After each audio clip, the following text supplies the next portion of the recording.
Dos qui pati sa abou.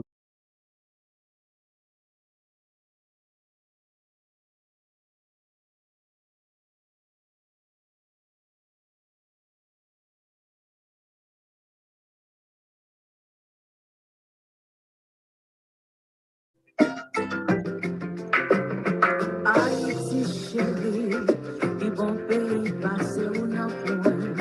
Pour moi t'es quitté ou moi t'es capable de comprendre valeur. Pour moi t'es laissé ou moi t'es capable de rester.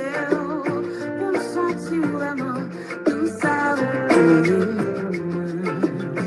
Haïti chérie, du bon pays passé ou non point. Pour moi t'es quitté ou moi t'es capable de comprendre valeur. Pour moi t'es laissé, pour moi t'es capable de rester. Pour sentir vraiment tout ça pour moi. Bon soleil, bon rivière et bon breuvage.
Belle marabout, belle vifone créole, il a ma belle robe, pour les bons hôtels.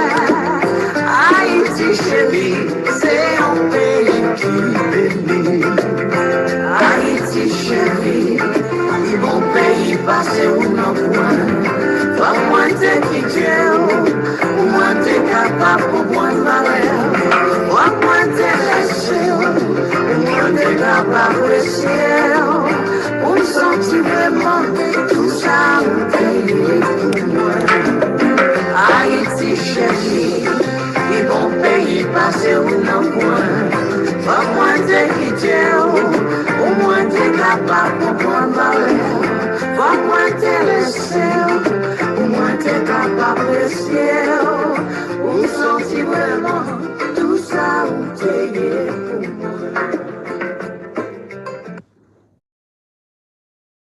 On a dit bonsoir tout le monde, bienvenue, nous comptons en pile à ce que rejoignons nous. Welcome to you all wherever you are. You know it is Haitian Heritage Month. C'est Mwa Eritaj Aysisyen et chaque mois mai, c'est consalé dans la communauté, activité un peu partout. Non pas c'est beau domicile, c'est moi même son spécialiste dans les ressources famille dans l'école Piblik Boston. Et c'est comme ça que depuis un bon bout de temps nous gagnons, et surtout pendant la pandémie nous gagnons activité ça, c'est-à-dire nous gagnons célébration Mwa Eritaj là nous avons une célébration Mwa Eritaj Aysisyen et qui fête ici et côté que nous permettre que ti moun yo et parents yo ensemble nous cap célébrer héritage en nous. Donc, nous, pour le démarrer là, et rapidement, nous ne pas commencer sans nous pas remercier tous les amis yo, un peu partout, et staff au niveau de l'école là. Nous voulons parler également de plusieurs groupes, organisations, de communautés, leaders qui t'ont rencontré et pour permettre que nous cap gagner un moment ça. Nous, pour le démarrer comme on cap dans le programme là, nous avons gagné une intervention de Martha Védrine, que nous voulons dire merci, qui était lui-même chanté pour nous, hymne national haïtien et également hymne national américain, qui c'est pour nous une obligation, pourvu que c'est ici que nous vivons. Donc, nous avons gagné ça qui va le fait pour nous démarrer. Donc, nous parlons de la dessalinienne et aussi bien que de Star Spangled Banner. Et tout de suite après, nous avons gagné intervention de quelques autorités dans la communauté. Et nous parlons de City Council at Large, ou Illusion, et président fondateur de HAU, Haitian American United. Et c'est comme ça que nous avons avancé avec le programme pour une belle présentation à soi avec Steve Desrosiers. Et c'est un moment tout à fait spécial. We'll have a special presentation with Steve Desrosiers. En pile monde qui l'a habitué avec Steve dans le cadre de présentation qu'il fait déjà. Donc, attendre que vous parlez pendant pile, we will learn about the story of early leaders of the Haitian painting revolution. Donc, on va apprendre en pile de anciens monsayo qui étaient contribués dans la révolution haïtienne dans la question peinture. Donc, c'est en pile belle information. L'autre fois, nous disons tout le monde bienvenue, ceux qui ont parents et amis qui ont gagné, parents qui ont dans l'école publique Boston, si moun qui dans l'école là, étudiants yo, et surtout même qui dans l'école moyenne, l'école secondaire, nous garantissons que nous avons gagné pile belle information. Nous allons passer un bel moment ensemble dans le cadre héritage Mwa Eritaj Aysisyen. Nous avons démarré, prendre disposition qu'on se sente confortable comme citoyen, comme patriote. Nous souhaitons un bon Mwa Eritaj Aysisyen. Et merci à tout le monde qui est déjà là, partagez et nous avons gagné. Il est disponible également sur le réseau Média Créole, sur Facebook, et éventuellement sur Télé Beltop avec l'équipe de Junior Busseret. Nous avons gagné Héros de l'Indépendance également avant que nous entrions dans la présentation.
Haïti, son douce, c'est yon point pis la juillet, son gigolet qui pour en force, son bouteille pour la bien glacée. Haïti, son bon griot, son bon fita, yon bon tasso, son bon légume avec si, son bon diri avec cadeau. Haïti, son bon bouillon, son soujou, à compliment, son bon cassave avec mamba, rattrapé dans la casse. Haïti, son bon dongoué, qu'a mariné, non bon sauce poisson, bois cochon, bon clé. Haïti, son bon café d'histoire. Haïti, j'ai jamais aimé.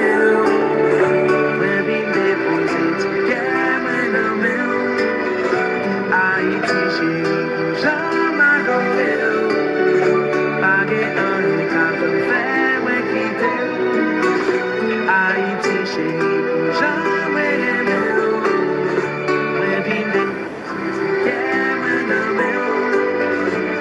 Haïti chérie, que je m'adore, pas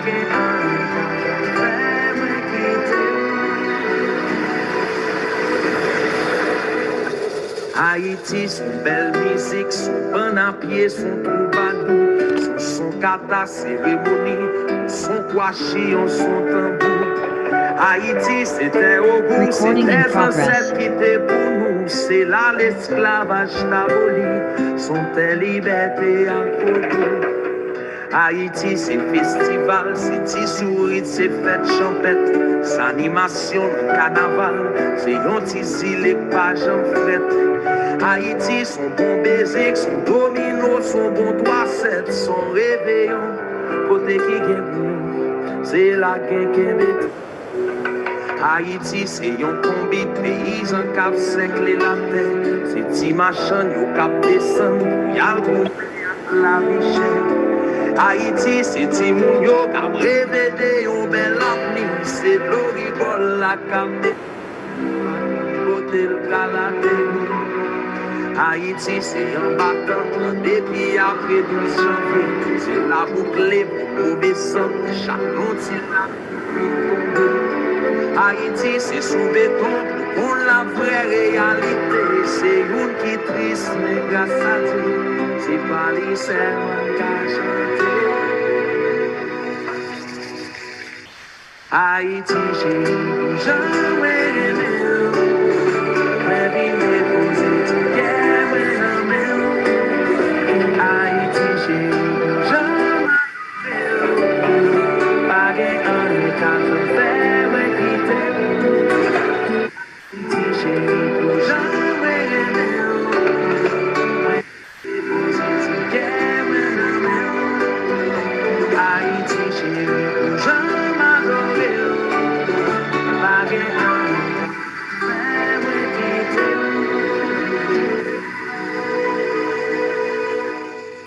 Haïti, c'est yon maman qui compte ça, y'aurait les douleurs.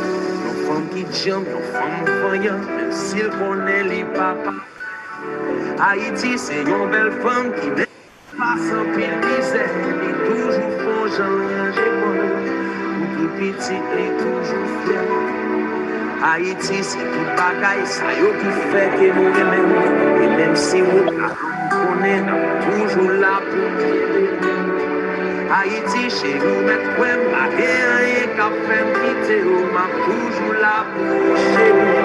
Quitter ça dans l'hôtel. Pas Jean,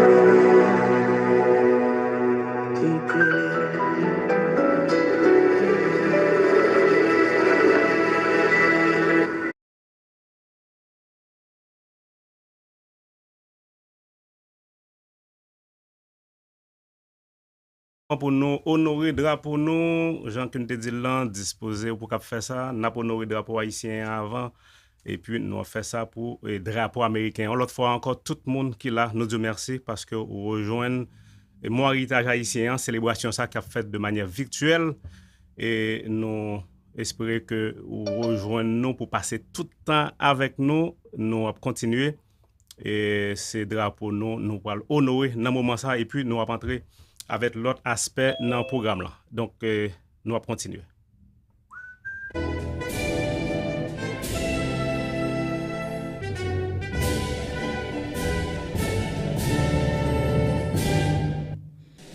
Pour le pays, pour les ancêtres, marchons unis, dans nos rangs, point de traite, du sol, soyons seuls maîtres, marchons unis, pour le pays, pour les ancêtres. Marchons unis pour le pays, pour les ancêtres.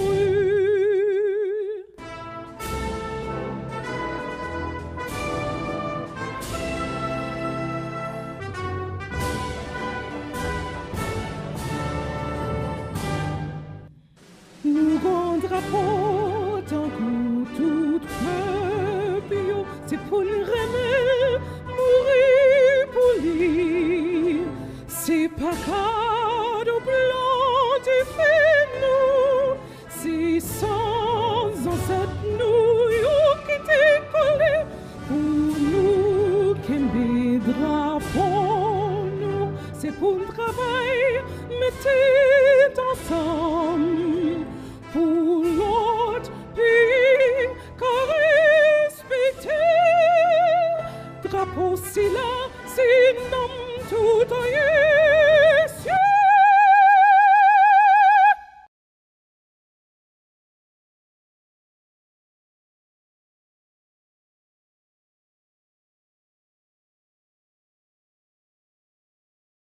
we'll continue with the national anthem of the United States.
The City Council at large. That will be a short address of the City Council at large.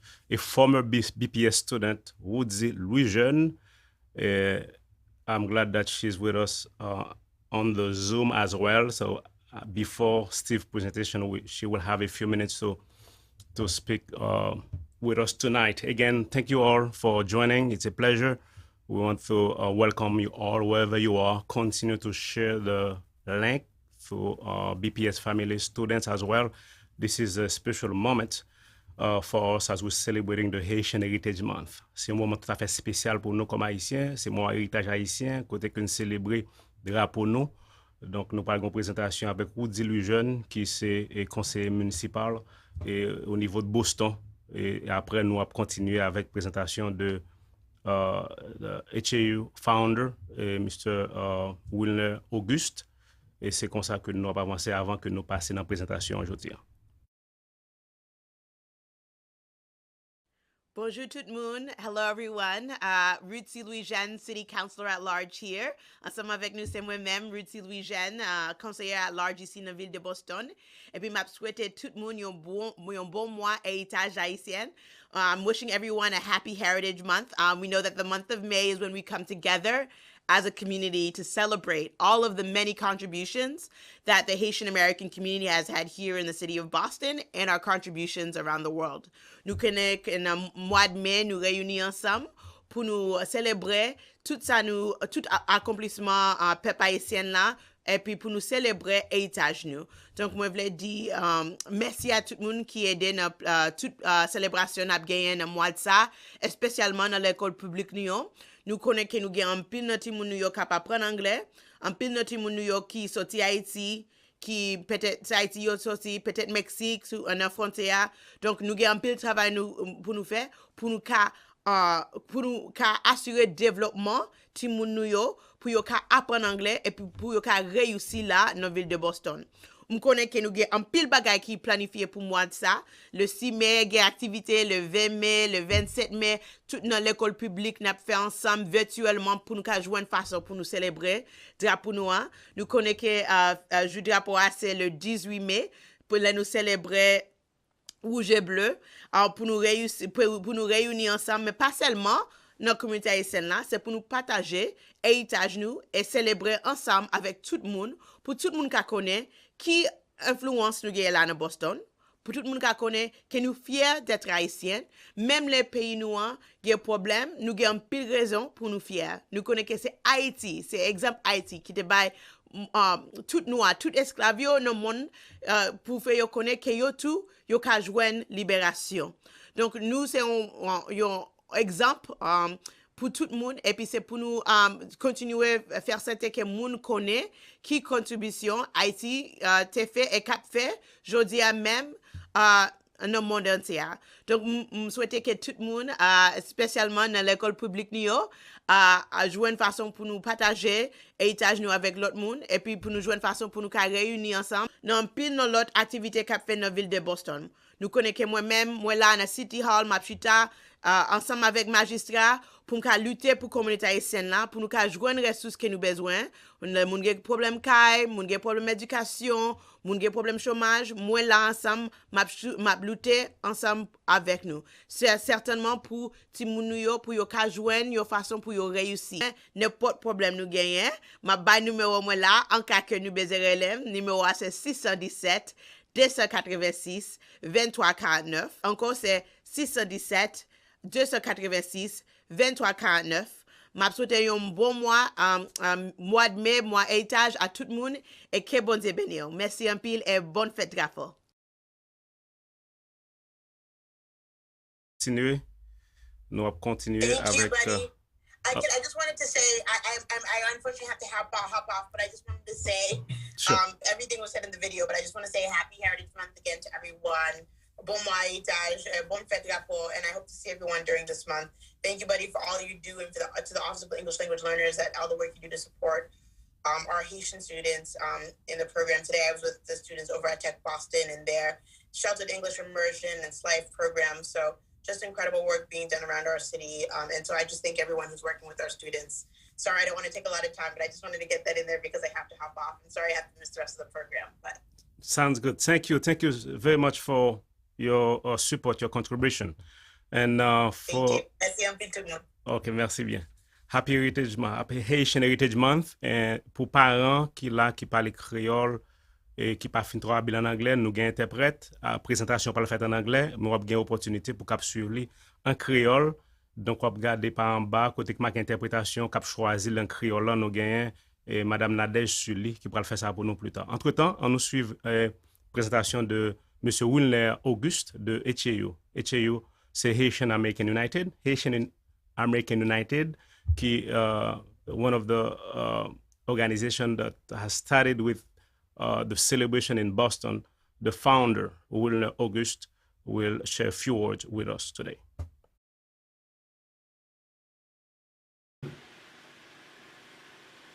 Nom c'est Wilner Auguste. Moi c'est un membre Haitian Americans United, HAU, qui c'est une organisation qui fait parade, monter drapeau, à organiser galade d'indépendance dans Boston, Massachusetts. M'a voyé une salutation patriotique à tout Haïtien, quel que soit côté yoye, et qui a suivi le programme ça qu'on y a. Comme chaque année, depuis 1998, nous-mêmes dans les États-Unis, nous étendons célébration jour création drapeau noir en célébration tout mois de mai que nous baptisons Mwa Eritaj Aysisyen. Ça veut dire nous prenons tout mois de mai pour célébrer histoire nous, culture nous, tradition nous et toute contribution nous baille dans le monde entier.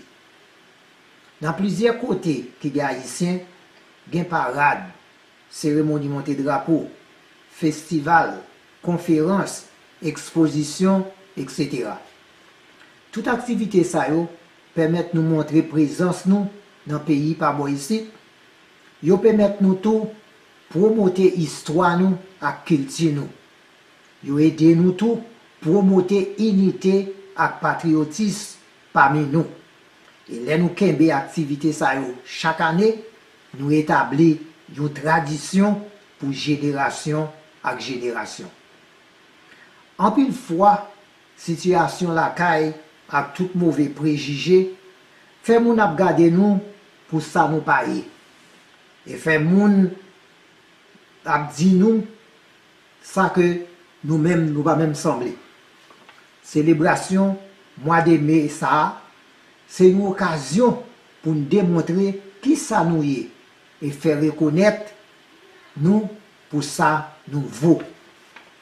En nous participer dans tout ça qu'a fait pendant le mois de mai, en nous lever drapeau nous bien haut pour fêter.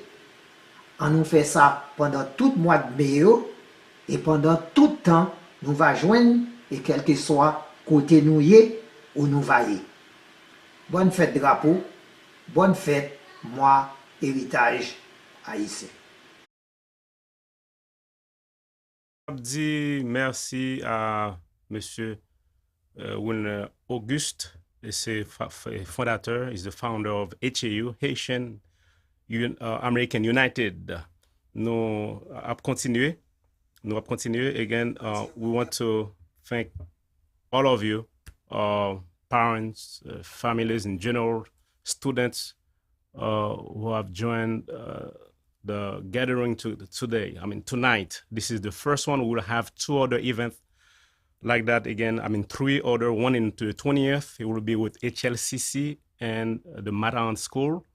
Let's celebrate. That will be the name. On the 20th, on the 27th, we'll have a special event as well.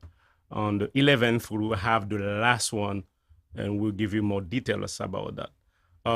We want to continue. Nous voulons continuer avec le programme là pour aujourd'hui. Maintenant, c'est héros de l'indépendance.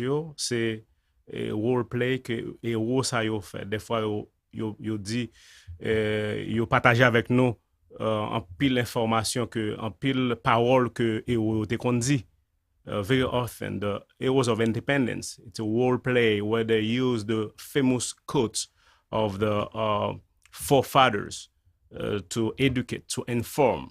So we'll have a short presentation with them. Then we'll continue with the presentation that we told you about the story of the early leaders of the Haitian painting revolution. So let's together.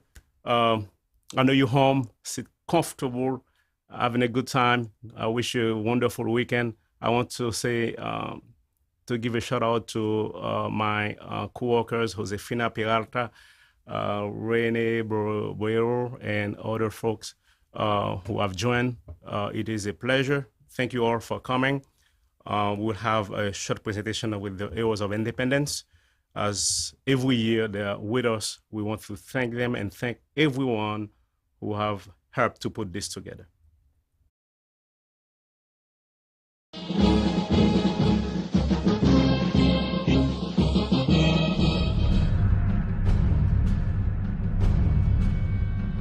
C'est moi, le général François-Dominique Toussaint d'Ouverture, né Toussaint de Bréda. Un mois de mai comme celui-ci, je suis né, soit 2 jours après la date de la fête de notre drapeau, 60 ans avant sa création. Dans toute page l'histoire sur la terre, les a parlé de moi. Tout le monde te connaît blanc français, te kidnappé sous propre habitation. J'étais à la game, dans le cachot pour les jours, côté Freddy t'a pas le tout. Mais Frank, t'as que courage pour me te dire, ça, c'est petit bout de tête là, reste courant. Puis il faut en battre, et le gars est tout partout. Les gars pour le tourner, donner dans festival yo. Haïti, journée aujourd'hui, ma gado à de l'eau danger, que m'a saigné. Et faut tourner boulem. Faut pas décourager. Faut pas foutre mourir. Aucune chaîne de parole, nous te dit les autres kidnappés maintenant. Il est toujours valable. Journée aujourd'hui.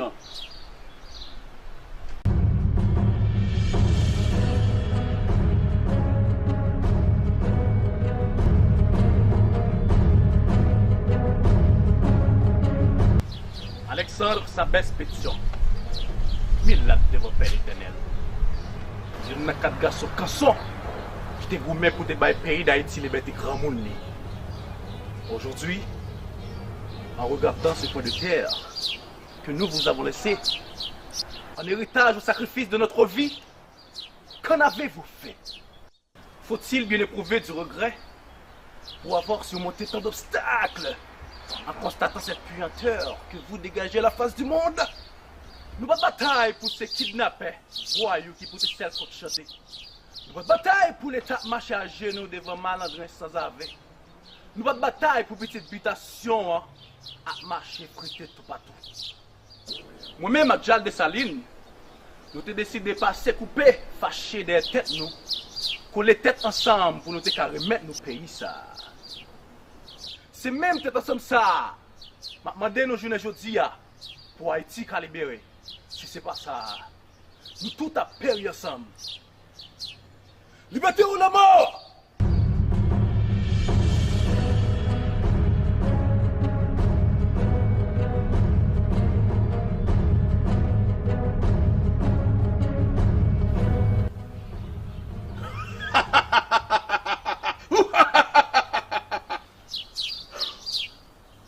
Gadetan, nous portons bonne Saint-Dédin, tellement on a fait dédain.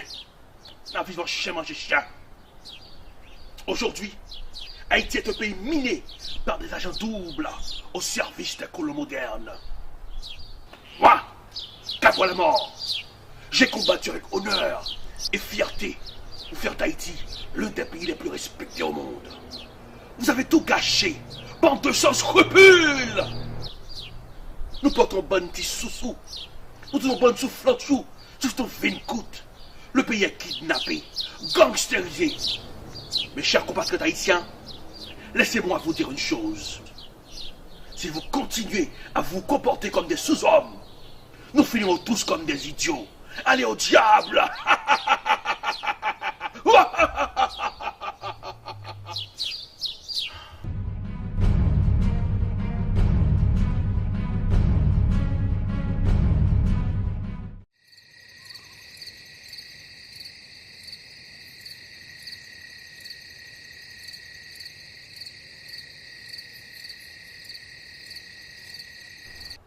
Je suis Haïti, la ronde des Antilles, le rejet de l'Amérique et la risée du monde. Oui, s'entendez assez ça. Sortez assez ça. Trois petites moi qui kidnappent. Hein? Ou saisit de ça? C'est trois petites entrailles moi qui kidnappent. Yo minotem de bois. Yo margem.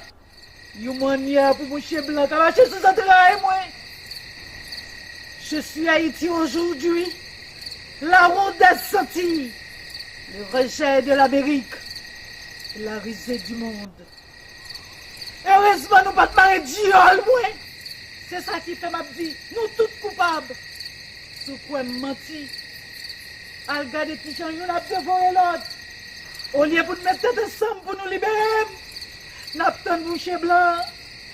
Voyez, j'ai gardé ma conscience, non. Et puis à chita sous table négociation, laisse ça ton à retirer bonne nagem, n'a démarrem.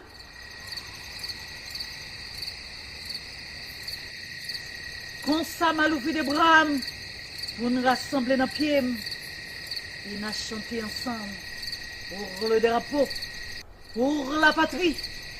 Des chants joyeux, des chants joyeux, des chants joyeux.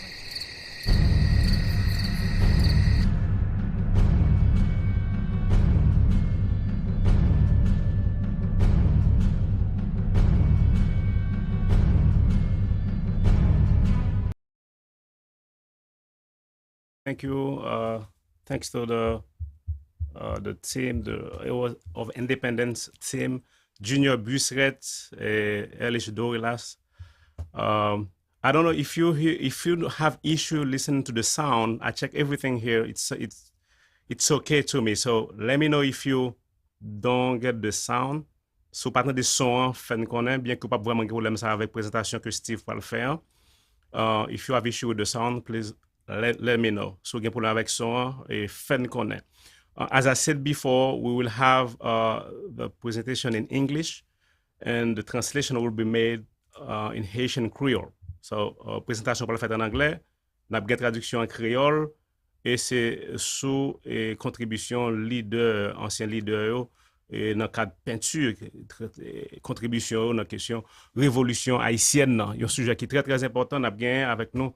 Et Steve Desrosiers qui pourra le faire ça. Donc avant, je voulais remercier tout le monde pour contribution, en particulier Woody Louis Jeune, qui c'est City Council at Large. Thank you to Woody Louis Jeune, City Council at Large. Thank you to Wilner Auguste, the founder of HAU. Thanks to Martha Vidrin, who was sing for us the Haitian National Anthem. and the American National Anthem as well. And Junior Busseret de l'Association des Parents Haïtiens et Nema Project for Hope, Elige Dorelas, et tout l'autre monde qui a contribué pour permettre que aujourd'hui nous cap gain moment ça. Special thanks to the families as well. And I see that we have friends from all over the world. We thank you for joining us as we celebrate the Haitian Heritage Month. Pas parler trop pourvu que c'est une présentation pour le fait. Donc, nous allons passer Marianne by Steve. Nous allons que présentation ça, et comme vous appelez sur l'écran, as you can read it on the screen, nous allons explorer et je dis et contribution et des peintres comme Hector Hippolyte et D.Y. Peters. Donc, je ne vais pas dire trop, Philomé Aubin, mon nom là qu'à moi. Donc, je ne vais pas dire trop, je vais quitter et by Steve, lui-même, il capable faire présentation là, je dis. Et nous saluons tout le monde. Il n'est pas trop tard pour inviter l'autre parent. It's not too late to invite other people to join us. Josette, moi, là, Bianca, moi, là, moi, tous les amis, là, je content en pile. And maybe at the end, we'll have a few words from Miss Daphne Germain, the Haitian Parent Association, and other folks. Thank you all. Gary Zizi, moi, tout le monde là. C'est moi pour nous, by Steve, moment pour le partager un peu de belle information avec nous aujourd'hui. Et une autre fois encore, bienvenue and Happy Haitian Heritage Month. Steve. Hey, fantastic. Thank you so much, Bodhi, and Happy Haitian Heritage Month to everyone. I'm so glad to be with you all again this evening and this year to celebrate again our legacy and history. For those of you... Just a quick minute, please remind our families from time to time that they can click on the interpretation button at the bottom just to choose if they want to listen to the translation in Haitian Creole. So nous avons Nadine qui a traduit pour nous, Nadège, excusez-moi, Nadège Sully qui a interprété pour nous en créole haïtien. Donc cliquez sur le globe blanc ouais, qui est en bas. Si vous voulez entendre l'interprétation en créole, si confortable pour entendre en anglais, pas de problème. Mais si vous voulez entendre en créole, cliquez sur l'interprétation, ou après, quand vous avez choisi créole haïtien, et vous avez attendre des présentations, traduction en créole haïtien. Excusez-moi, Steve. Merci en pile. Okay, fantastic. So once again, good evening and welcome. Month to everyone, and I hope you're all well. And I'm so happy to be with you again this year to explore more of Haiti's rich and complicated history. I had the pleasure last year to be with you and explore the life of one of our revolutionary leaders, Mr. Henri Christophe, and I'm happy to have been invited back again this year. For those of you who don't know me yet, my name is Steve Desrosiers, and I am a history major as well and education coordinator for the Boston Public Schools Office of Advancement, particularly serving on the Parent University team. I'd like to start off by thanking those who are behind this event tonight. So Mr. Bodio Misil for extending the invitation, certainly the Office of English Learners and the Haitian Educators Association that made all of the work possible this year to make this evening happen. And so we're going to get started. We do a lot of celebrating of the great raiders of our independence, so definitely Toussaint, Dessalines, and Christophe. But the arts played a role in our liberation that was also very important. It liberated a certain important aspect of our identity as Haitians. And so get ready to discover some of that history. I hope you're looking at the picture I've put before you today, and I've entitled this presentation, Ici la Renaissance. And I want you to remember that because we'll run into these words again in an interesting context. Usually when folks speak about the Renaissance, they refer exclusively to the rebirth of European arts after Europe's Dark Ages. But these words, ici, or here, is the Renaissance, connects the history of Africa to Europe, and then again to Haiti, and even the United States. So there's a picture of a man in front of you. And the man you're seeing is Mr. Hector Hippolyte, one of our great self-taught primitive artists, quote unquote. You can probably guess that he's a proud and unflinching Vaudouisan, who is as important as Toussaint Louverture to Haitian painters because he also opened doors through his craft. He opened the eyes of the world to the mysteries and the mythology of Haitian Vodou. And his resulting success created a pathway for generations of poor, often neglected Haitian artists to make a way for themselves in the highest realms of the art world. authentically reflecting their actual lives. In this picture, Hector is holding an asson, which has its origins in the tribes of Dahomey, a sacred tool in the Vodou religion, signaling that he is a senior Vodou priest and practitioner, and has firsthand access through this tool of communication to all the spirits in the house to which he's a part of. And in this case, the spirits of Darada and Nago traditions. He's also surrounded by symbols of two belief systems, Christianity and Vodou. Vodou meaning, of course, spirit or God. At the time of this picture, Hector was internationally famous. He's at home. It's a simple wooden structure in the middle of the slums of Port-au-Prince that he refused to move out of, even though he was fabulously wealthy. Out of this simple hut, he also ran two businesses, a fishing business and a small store. And so he had some of the entrepreneurial spirit that was part of Toussaint Louverture and Henri Christophe's character. Okay, but in order to fully understand and appreciate the history in this picture, we need to start in Africa, and specifically in Egypt. So the pharaoh you are seeing here is Pharaoh Akhenaten, the first Egyptian ruler to not believe in many gods. He established the cult of the Aten, the one God, the one sun God. And he's recognized by historians as the first monotheist. His rise to Egypt's throne brought in deep changes in the presentation of Egyptian art as well. So artists were free to depict Egyptian aristocracy and rulers as they actually appeared. And as you can see in these sculptures, this is what Akhenaten probably looked like when he was actually worshiping the sun god himself with his family. He worships with his hands raised, and you can almost hear and imagine an amen coming out of his mouth. Now, Egypt was an empire, and that meant that it conquered and fought its way to wealth and prominence violently and successfully for a long time. And of course, as with any empire or football team, you can expect to be violently conquered in time as well. And so it was. What you're seeing here is a map of Rome's sacking of Egypt. And in the year 117 AD, Romans through Alexander the Great would be the first to end the era of Egyptian might.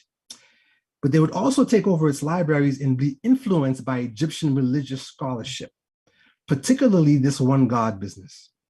And in the course of their conquest through North Africa and much of Europe, they introduced Christianity that we know today. So the notion of God and his son, Christ or Jesus.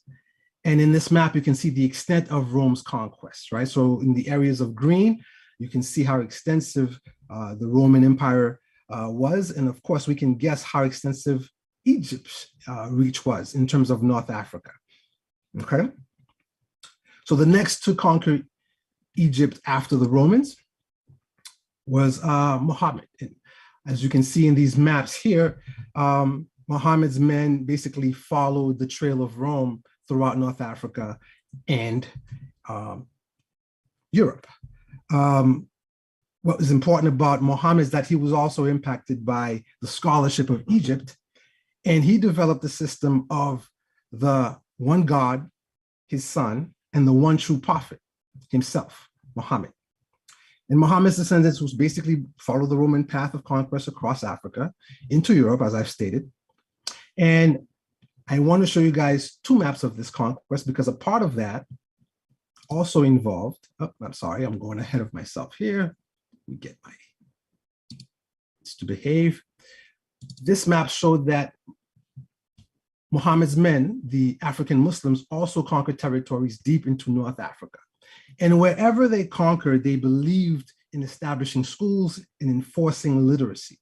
So all of the African tribes that they came to meet were forced to go to school, to attend school, and they enforced the same tradition when they conquered Spain and different parts of Europe.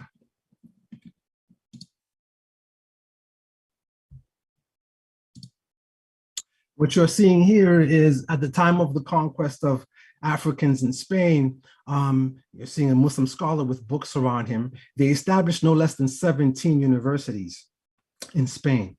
So you're seeing a picture of an African Muslim scholar and also a picture of one of the deposed kings of Spain. qui était vraiment king known d'Espagne. as the great translator. On translateur, un gros bagage que dit. When they were fighting, they spent hundreds of years trying to fight off the African onslaught. They sent their children to these Arabic universities. And in sending these children to these universities, Europe began to climb out of the Dark Ages. Alfonso X translated these Arabic texts that the Arabs brought in from Egypt and expanded upon, and basically over the course of hundreds of years, reshaped and refashioned Europe's own universities. Okay? And of course, in the course of time, the Spanish defeated the African Muslims. And what you're seeing here is a picture of the great Abu Abdallah Muhammad XII transferring the keys of the Alhambra Palace in Spain to King Ferdinand and Queen Isabella. Okay, so this is, as you can, as I've stated before, all great empires kind of start in violence and end in violence. And this is the rise of Europe and certainly Spain. And what we're seeing here is a very famous painting, and it's called The Moor's Last Sigh. And this is the exact moment when that transition of power takes place. And what we're seeing here is the great Abdullah returning back into North Africa with his soldiers, and a turning point, a very serious turning point in the history of the world for Africans, because from then on, what the European nations are going to do is insist that the only people who can be enslaved going forward through a pact that they had among each other would be the Black ones, would be the Africans. And this is the beginning of the modern racism that we know today. And so no one white could be enslaved, but using a biblical story from the Christian tradition, they basically justified the notion that only Black and brown would be enslaved going forth. It was previously the tradition that if you were caught in battle or in war, whatever your color, you could be enslaved.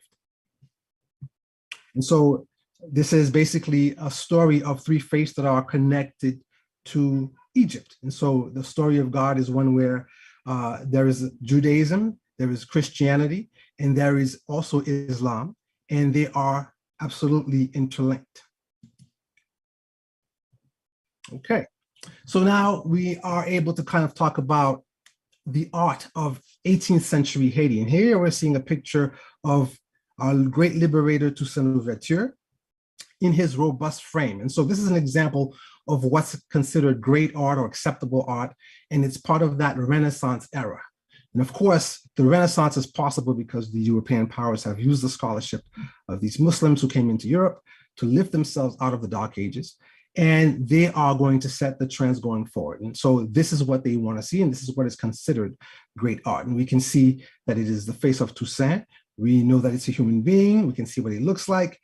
And, the people you paint are people who are in power and who have power. And so this is what is acceptable painting in Haiti, in the Haiti of the 18th century. And here is another great painting from that era. And it is one of Dessalines proclaiming himself emperor of the city of Marchand. And the great thing about a painting like this is that it is giving us a glimpse into this time. This artist actually saw Dessalines stand on this raised stage next to his attendant who's holding papers. This is what the town looked like. There was a cannon in the foreground. This is what the architecture was like at the day. We have a sense of the time of day it was. And Dessalines is seen here in this snapshot, speaking, holding up his sword and proclaiming himself emperor in the city of Marchand. And so the wonderful aspect of artists, so what they give us is a glimpse of that time. So the artist probably had a sketch in hand as this was going on. He quickly did the sketching, went home, and produced this wonderful work, which helps us to travel back at that time and to actually see this moment today. Okay, next up is another famous painting from 18th century Haiti, and it's called The Oath of the Ancestors, and it was done by a Guadeloupean artist called Guillaume Luthier in 1822 to commemorate the success of the Haitian Revolution. And what you're seeing here are the leaders Pétion and Dessalines, basically being made to swear an oath. They look like Moses coming down the mountain with commandments from God, right? And of course, at this point, God is a white Christian God, and he's kind of blessing these two leaders and asking them to get along. So Pétion representing the mulatto faction of Haiti, Dessalines representing the African faction. And of course, traditionally, they did not get along. But Haiti's liberation couldn't have happened without them embracing one another. And as you can see here, the artist has drawn them touching each other's hearts. And it was through this commitment that Haiti was able to free itself. Of course, Christianity at this time is the acceptable religion in Haiti. And what you see coming up from above is a white God giving that blessing.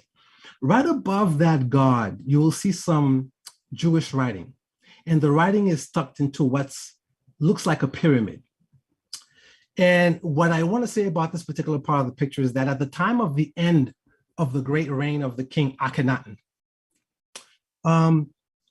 his administration, when he died, Egyptians didn't necessarily go along with the belief in one God. So when he died, they went back to beliefs in many gods. And what they did was they chased out his administration. And so Judaism came about because these Africans who had been living in Egypt fled not only into the interior of Africa, but out into all the different parts of Europe. And the Europeans who saw them for the first time referred to them as Jews. So they didn't call themselves Jews. They were given that name by the Europeans who met them along the way. Okay, so a little bit of the history there, connecting the great faith. And here we have a picture of Louise Chancy Louverture, who was the daughter-in-law of Toussaint Louverture. Louise was married to Isaac Louverture.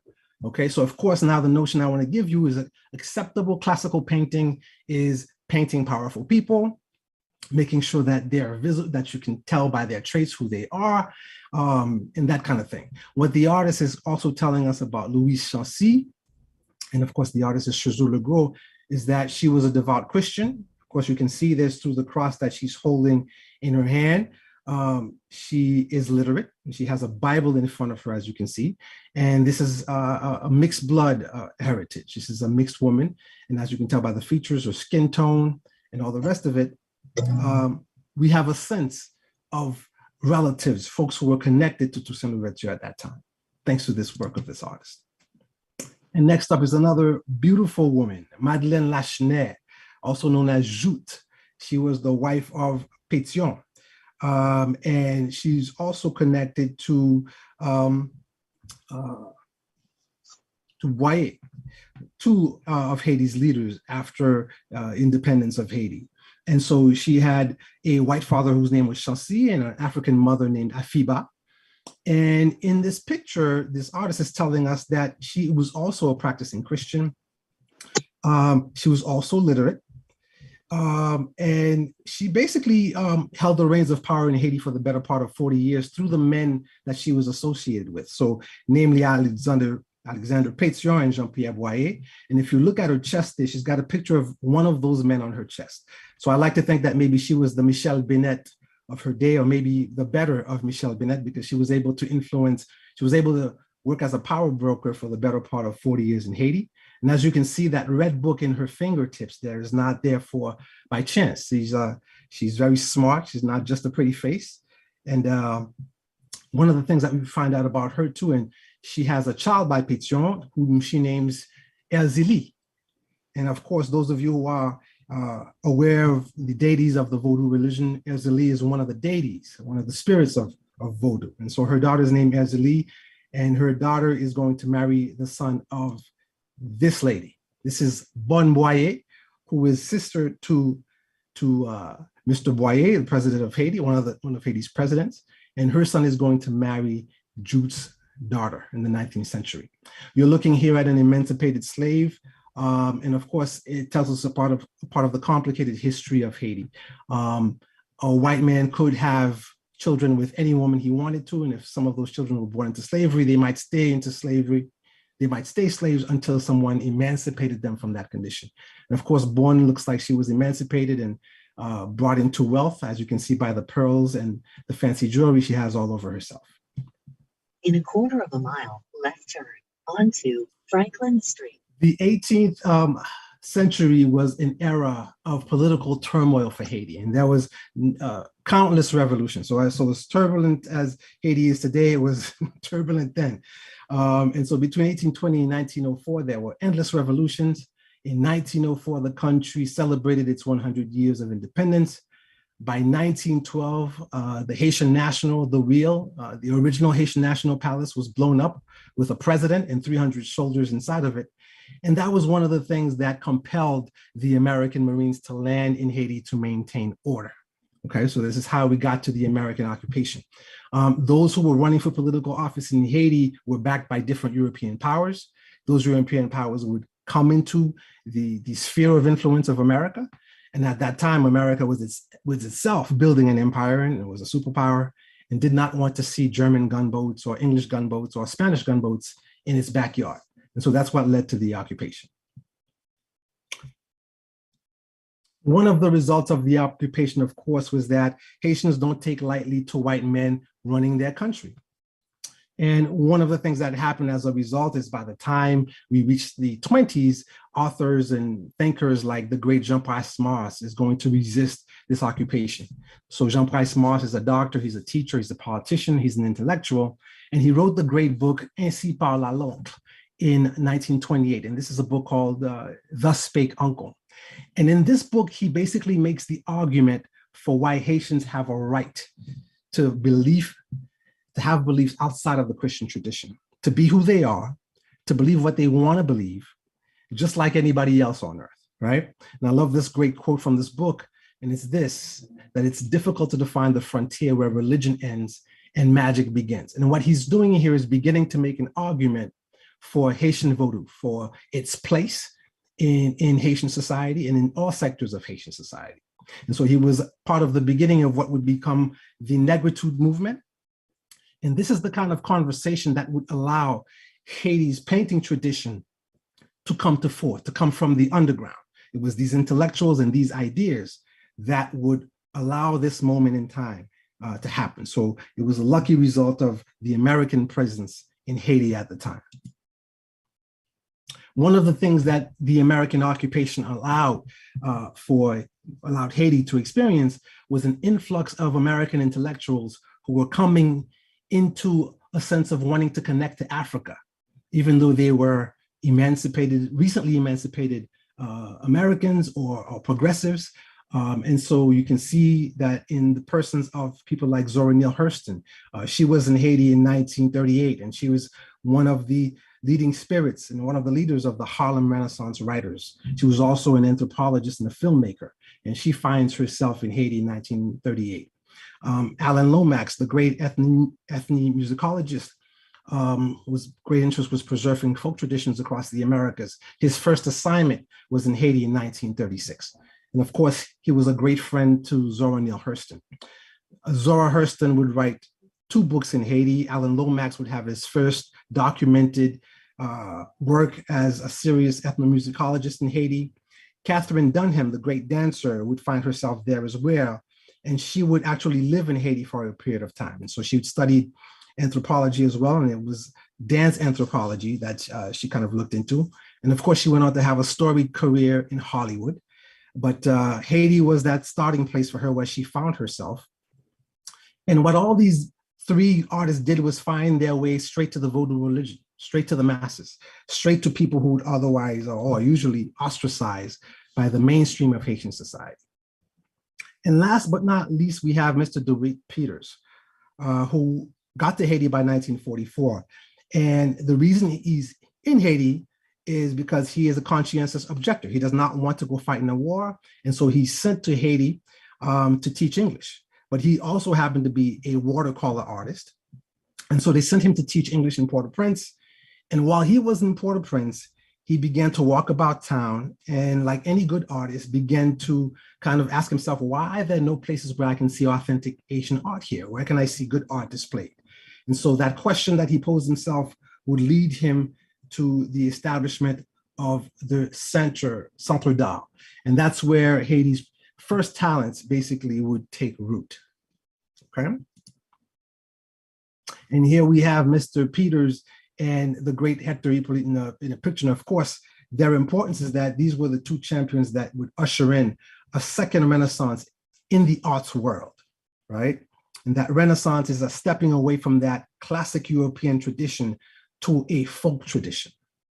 So let's take a bit of a look at what DeWitt fought for. So DeWitt connected with other intellectuals of the time in Haiti and basically approached Haiti's government, Haiti's American-backed government, about doing something about providing a space where artists could learn and practice their craft and find some encouragement.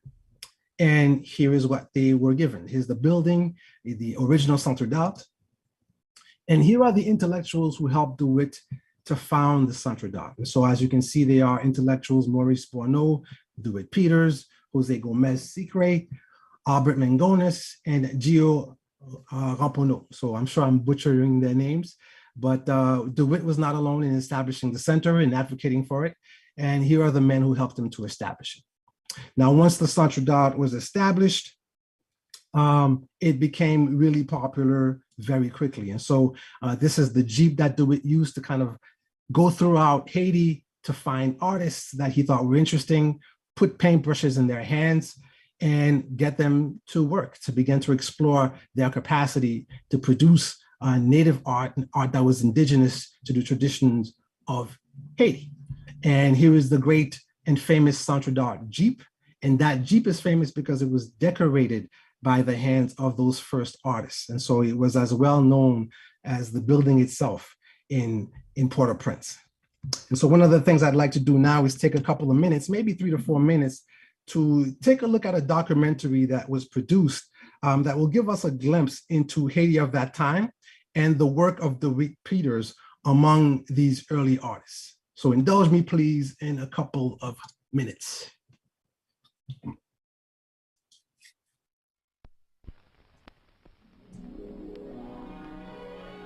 So this is an old reel. The volume may be a little low.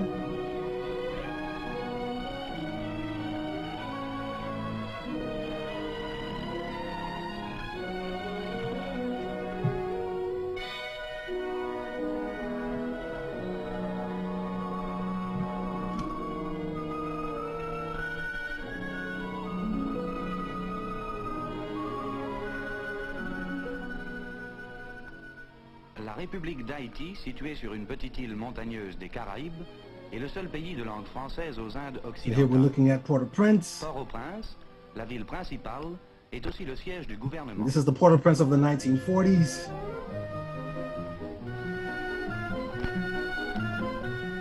Dans cette contrée tropicale, la population très dense, vivent plus de 3 millions d'habitants. Ce pays, sous bien des aspects, a été moins influencé par le monde extérieur que ses voisins des Caraïbes. Street culture. The great Tigo Pendant de longs siècles, l'art folklorique haïtien s'est Tigo surtout manifesté dans la danse et la musique. La peinture et la sculpture ne furent que très récemment reconnues et appréciées à leur juste valeur.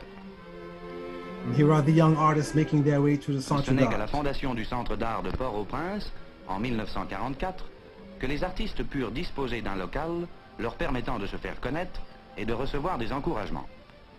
Le Centre d'Art occupe une place prépondérante dans la vie culturelle du pays, en fournissant un foyer à ceux qui trouvent leur mode d'expression dans la peinture et la sculpture. So this is where a lot of Haiti's early masters, early self-taught masters would get their training, an opportunity to receive equipment and canvases so that they could La practice. création de ce paradis est presque entièrement due à un Américain qui vint en Haïti pour enseigner l'anglais, DeWitt Peters.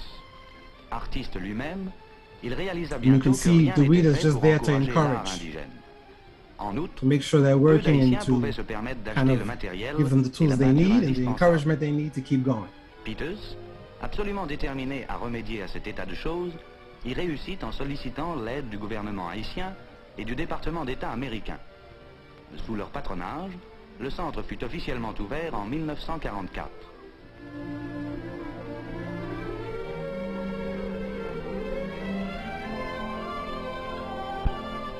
Tous ceux qui désirent peindre ou sculpter y sont les bienvenus. So sculpting is going on, painting is going on. DeWitt is also inviting seasoned artists to come and visit. And so he's connecting Haiti to the international art world. D'autres commencent seulement à apprendre le maniement de leurs outils. Beaucoup sont occupés à différentes tâches manuelles pendant la journée et viennent au centre pendant leurs heures de loisirs. Il y a aussi ceux qui espèrent faire de l'art leur carrière. This is the great Castel Basile, who's one of the greats of Haiti. Un moyen d'exprimer leur individualité plus complètement que dans leurs travaux habituels. Okay, so we won't watch this entire piece, but it just gives you a sense of life at the time and the role that Peters played in encouraging Haitians, giving them the tools that they need to pursue their craft and to accurately represent themselves. Okay, so now we're going to take a look at one of his great finds, right? One of his great discoveries, and it's in the person of the great Hector Hippolyte, who we see here in this picture. Hector was born in Saint-Marc, Haiti in 1894. His father and grandfather were both Vodou priests and Hougans, and they initiated him. He had a basic rudimentary education. He learned the craft of shoemaking, but he preferred painting. And he basically taught himself to paint by copying cheap kind of Renaissance style, European Renaissance style prints that he could find, and he would copy them and sell them to US Marines during the occupation. And after World War I, he boarded a ship that took him to Cuba and started a career cutting cane in Cuba for a while. And when that didn't work out for him, he took another ship and made his way to Africa. He ended up in Dakar and then made his way to Ethiopia. And you might be wondering how he supported himself. Well, he had a friend who accompanied him. They were both artists, and they basically painted chamber pots, which is pots people use to poo and piss in the different places, in the different hostels that they stayed in. So they were chamber pot artists who decorated those pieces, and that's how they honed their skills. He made his way back to Saint Marc in 1920 and basically lived in dire poverty, even by Haitian standards, in that town. And so he made a living for himself, continuing to do art through commissions from local businesses that needed signs made, for example, and then practicing as kind of a part-time Ougan or part-time Vodou priest, okay? But it was one of these commissions, one of these local paintings of a parakeet on a door that caught the eye of the artist DeWitt Peters and led him on a year-long quest to find Hector Hippolyte. Hector was not an easy man to find. And what I want to show you next is the bar that DeWitt Peters ran into. And so this is the painting that Mr. Hippolyte did that caught DeWitt's eyes. So as you can see, it's a parakeet. And of course, what is shocking to DeWitt is that this is somebody who obviously knows what they're doing. And here is the bar where that parakeet was painted. And if you look deep into the picture, maybe you can see that particular picture here, and I think on the left-hand door. And notice the name of the bar. Ici, la Renaissance. And this is the very moment where Haitian art would forever influence what was considered art and acceptable art on the world stage. So he was the Basquiat of his time, and his work would forever change the trajectory of the art world in terms of what could be considered a serious work of art. Okay, this is the moment that happens. And so here is a picture of DeWitt working at home and Peters in the background. And Hector was the kind of person who didn't like to work in the Centre d'Art. He wanted to work alone in his little hut in the slums of Haiti, in Trou-Cochon, or that was the name of the slum. And he painted basically spattered walls of paint, spattered red paint, spattered blue paint on the wall. He studied the patterns, allowed himself to go into a trance, and then allowed his hand to be led or directed by the various Vodou spirits that would possess him. And those spirits, basically, he was in communication with on a daily basis. They informed his life, and they informed his painting. and basically went through his hand to make themselves seen on his canvases. Okay. When he met DeWitt, he told DeWitt that the spirits had already told him that he was coming and that he would one day enjoy sales of his paintings and fame. And indeed, that's exactly what happened. DeWitt Peters took a year to find him, but DeWitt came to him and then eventually convinced him to move closer to Port-au-Prince. And that was the beginning of Hector's life and career there. One of the things that DeWitt did was promote his new artist heavily. And in 1947, he took some of Hippolyte's work to a UNESCO exhibit that was happening in Paris. And that was where the art world was both shocked and enthralled by the possibilities and the conversation that Hector's paintings were introducing. And so all of a sudden there were new spirits to consider, new color combinations, new compositional ideas to decode, a new conversation about life beyond the physical world.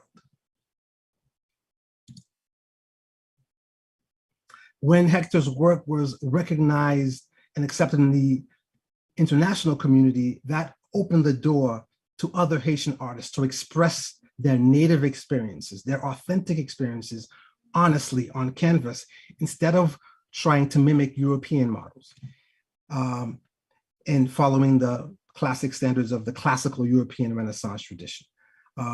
Hippolyte himself started out that way, but he made it possible for others to not necessarily have to start out that way, okay? And here is the final slide of the great Hippolyte at home, and this is his home in the slum of Port-au-Prince, and he never moved out of that place. This is where, when he was famous, he bought himself nicer suits, but he would not move out of the house, and he ran his two businesses out of that house. He had a small fishing business and a store that he ran, and he created all 600 of his famous works in that space. And he enjoyed about 3 years of real wealth and real fame. He would leave this earth in the summer of 1948. He loved nothing more than to stand right there by that door and watch life go by. So when he wasn't painting, and he was a hard worker, always painting, he loved to watch his neighbors just walk back and forth, going about the course of their day. Now let's take a look at the art that took the world by storm. And so what was different about the art of Hippolyte was that he's introducing these new beings into the art world. This isn't a classical painting of a powerful person. This is a spiritual painting. There is a spirit who's presenting himself here. He has 3 eyes. And so it begs a lot of questions. Why those colors? How is he getting those effects? What are those symbols? What are those eyes at the bottom of the picture? What's connecting all of these elements? So this is part of a dialogue that, of course, Zora Neale Hurston took up when she was in Haiti and wrote a book about the Vodou tradition. And the name of that book was Tell My Horse. So as you can see, what the artist is doing is actually opening a new chapter, a new aspect of conversations that can happen through creative expression in the spirit realm, in the non-visible realm. And this is what Hippolyte is bringing about. This is one of his famous paintings. In another one, he's introducing the world to the notion of a zombie. And again, we ask the questions, what's a zombie? And what's going on in this picture? You know, who are those beings? Why are they dressed in white? What's that bottle in the man's hands? Why are they roped up? Why are we in a cemetery? Why is there a black cross there? What's that stuff on the ground? Is that food? Was there a picnic? How is food tied to this picture? And what is the skull all about? Why does that man have a knapsack on him? And again, this is a new conversation that is being introduced to the world, okay? And then we have the great painting Papa Zakai and Papa Ogu. And here, he's naming the specific spirits that are important in his realm of voodoo, right? So Papa Zakai is the spirit who presides over alliances. And this was the spirit who presided over the alliance between Africans and the indigenous Haitians, or the Indians, the Taino Indians, who were there, who they met there at the start of slavery in Haiti and lived in maroon societies, right? So this is a spirit that's not native to Africa. Papa Zaka is a spirit that is native to Haitian soil or to the Americas. And there is also Papa Zaka alongside Papa Ogu. And Papa Ogu is an African spirit of the Yoruba people. And he is the god of fire and the spirit of war. Okay. Again, these are new ideas that are hitting the art world for the first time. And here is a man who's brave enough to just put them on canvas and commanding respect for what he's presenting. And then here's Dambala. And the great Dambala, of course, is in the Vodou world, is the powerful spirit of creation from Benin, Africa, the creator of all life. He's a Rada spirit, a wise and benevolent spirit, patient, and a spirit who hates impurity of any kind. And when we look at this spirit of Dambala, this was kind of the conversation that this art could have with an artist like the great Maya Deren, who worked also in avant-garde film. This is the mother of American avant-garde filmmaking. She was also in Haiti during this time. And during the early years of the American occupation, she was working as a secretary for Catherine Dunham. And here she is. A great legacy of all of her legacy actually lives in Boston University right now. But this is her, and she spent many years in Haiti. And here's a book that she wrote about Vodou, and the great book, Divine Horsemen, The Living Gods of Haiti. And so this is just to show you guys that for those who are open to a new conversation in the arts, one could be had. So this isn't a light tradition. Those who could recognize the realness of Hippolyte were able to connect to this tradition and write about it, and their art was impacted by it. And here is Erzulie and her sisters. This is a 1946 painting. And of course, this is the kind of work that could speak to an artist, the notion of Erzulie, or the female essence, as that female essence lives in women or men, right? Erzulie is associated with fluidity, creativity, water, right? And of course, this is exactly what we see here when Catherine Dunham comes to Haiti and she writes her book, Island Possessed. You can see she's on the beach. And as you can see, she establishes her Dunham technique, the dance tradition, right here. She's accompanied by these dancers. And this painting speaks to the truths that she's able to connect to during her time in Haiti, right? And so again, just connecting this new conversation in art to people who go to Haiti, connect to the culture authentically, and whose art is influenced by it. So Catherine Dunham, of course, would come back to America. She would work in Hollywood. She would influence Alvin Ailey. And just to give you a sense of the connections that were possible as a result of the bravery of DeWitt Peters and Hector Hippolyte to authentically represent African culture, their experience of a world beyond the physical world, and them allowing themselves to be possessed by spirits who reveal themselves through their paintings. It was a part of a reality that most people thought was not accessible until these men put it to fore. And here is one of Hector Hippolyte's last paintings. As I shared before, he would leave this earth in the summer of 1948. So he was famous between 1946 and 48. That's when he produced a lot of his famous works. This is a self-portrait that you're looking at. And this is, of course, an unfinished painting when he is kind of exposing more of the spiritual aspects and the symbolism of the Vodou faith. So this is the great beginning of the Renaissance of art, world art, through this new conversation that Haitian artists brought on to the art scene at this time. Okay, so no longer is it great art if one can understand it and see it, and if it represents something physical. Okay, so next up, in terms of founding great artists, is the great Philomène Aubert. And Hippolyte is the acknowledged master of the mystical realm, the Vodou realm. And another great self-taught master is a man from the north of Haiti, Philomène Aubert, who comes from Cap Haïtien. He was born in 1892. He left us in 1986. And he was born in Balembe, Haiti. And his focus was basically the personal lives of the people, local politics, the island's history, and how regular people experienced life in Haiti. When he heard that there was a center for the arts open in Port-au-Prince, he immediately sent a small piece of his own work on a piece of cardboard to DeWitt Peters in 1944.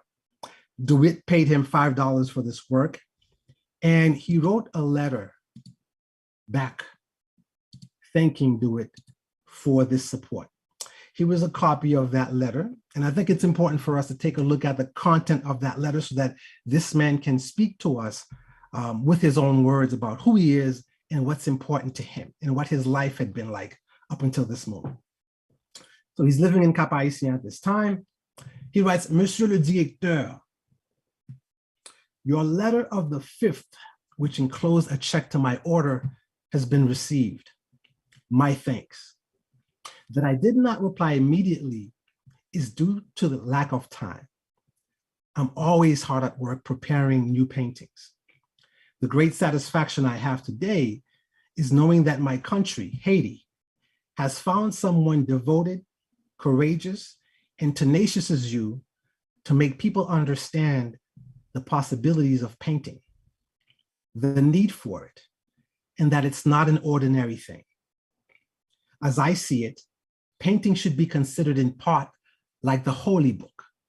So, we started with Egypt and Africa and spirituality, and you can see that I can't talk about Haitian painting unless I also talk about Christianity and Judaism and Vodou and Islam, as a matter of fact.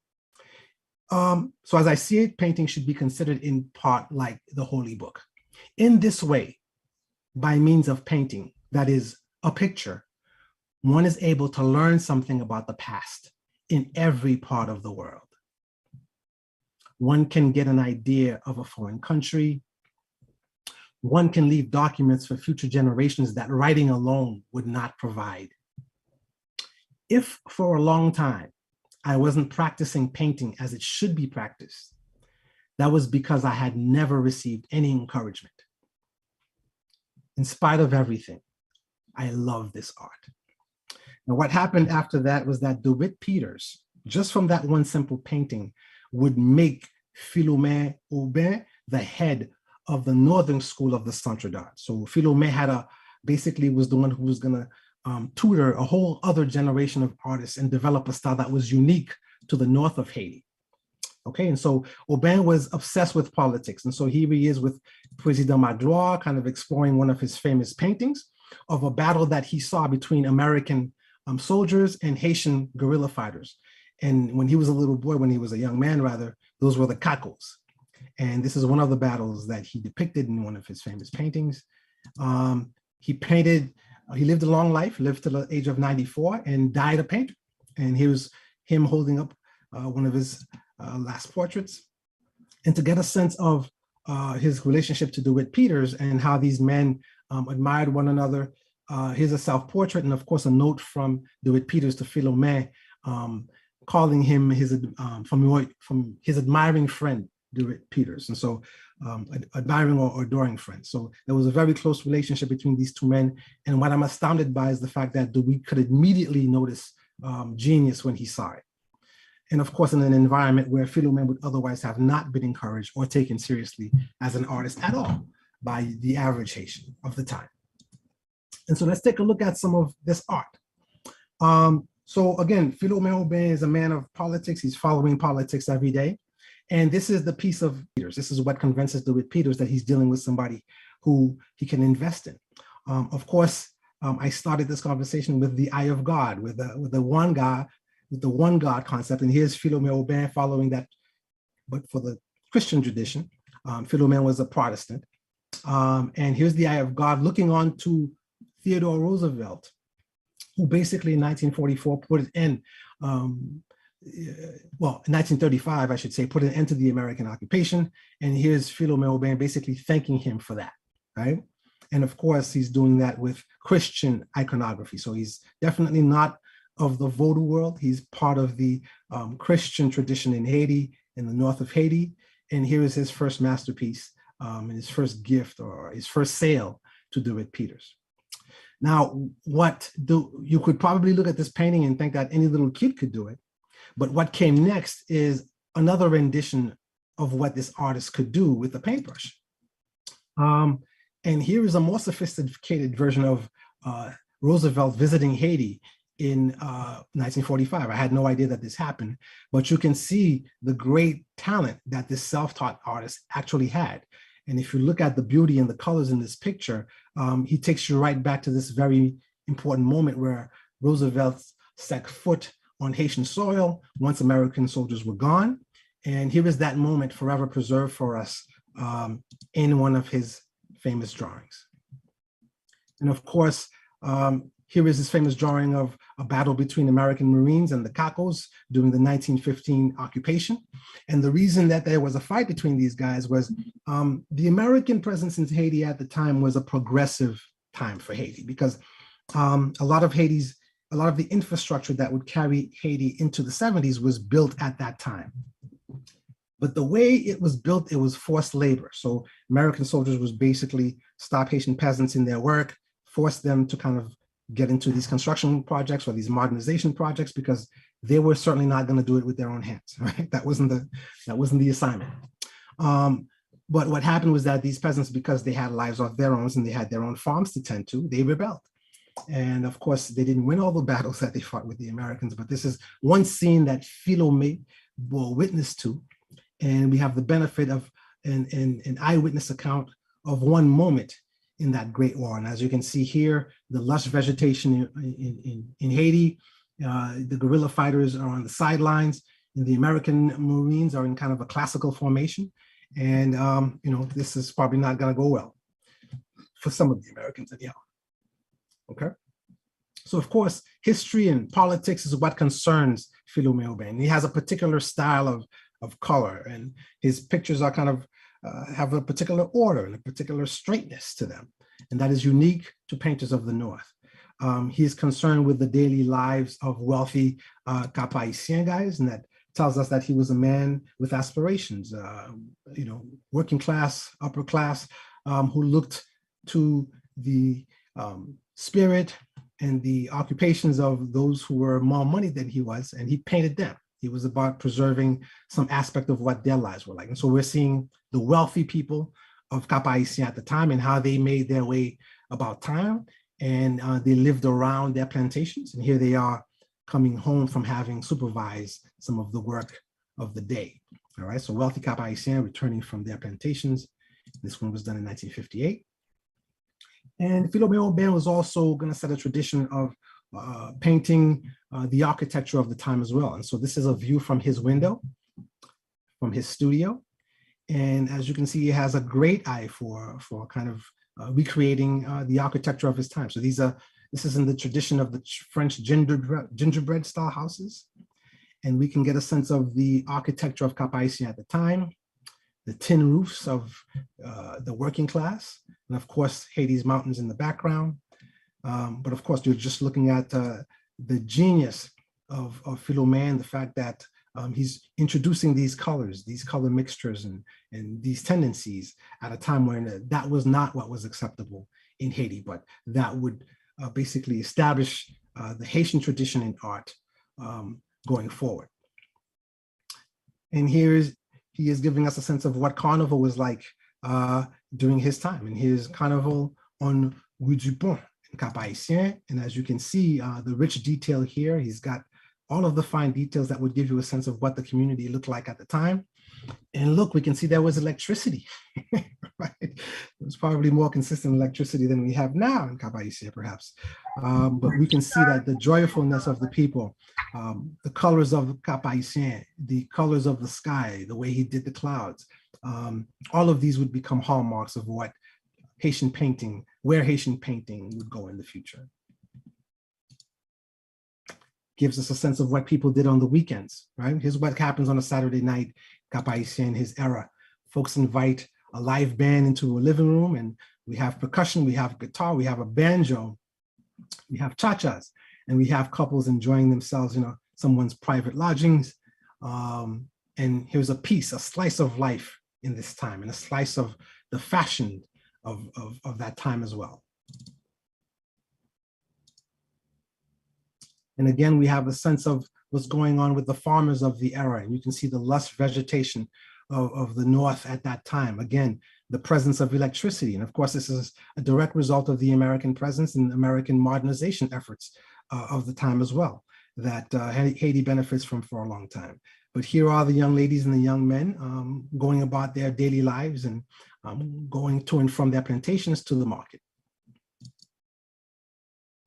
And a little bit of what prison life was like for folks as well. So here are some prisoners who are coming in from chopping wood. We have a sense of what a jail looked like at the time and what their uniforms look like, the classic white and blue of all the cartoons we've seen, and a sense of what that slice of life in the north of Haiti was like. And of course, in terms of faith, Philobin was a traditionalist, he was a Christian, and this is probably a Haitian setting, but it is the traditional Jewish rendering of a white Jesus and mother, and white Mary, or Jewish Mary rather. And here is the baby Jesus, of course it's a white Jesus, and the sun god is shining his light right on him, okay? So this is the world of Philomé. And of course, these colors are being seen for the first time. These subjects are what are going to basically feed the next generation of artists that he would train, and that would set a new tradition for what was considered art, Haitian, authentic Haitian.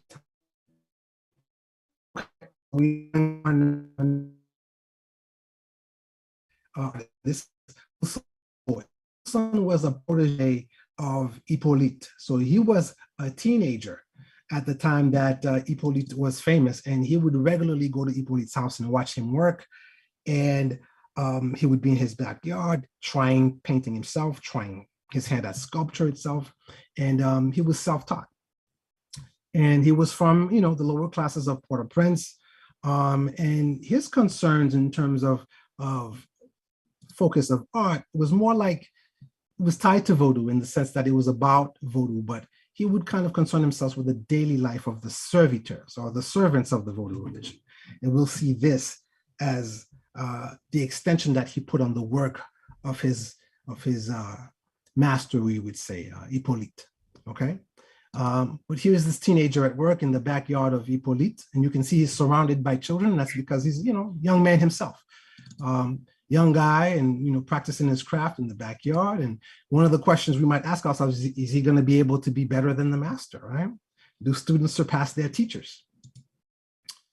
And here he is dressed up in carnival costume, and this is actually tells us something about the character of this young artist. He was very much tied to Hippolyte, and Hippolyte might have had some Arawak or Taino Indian blood in him.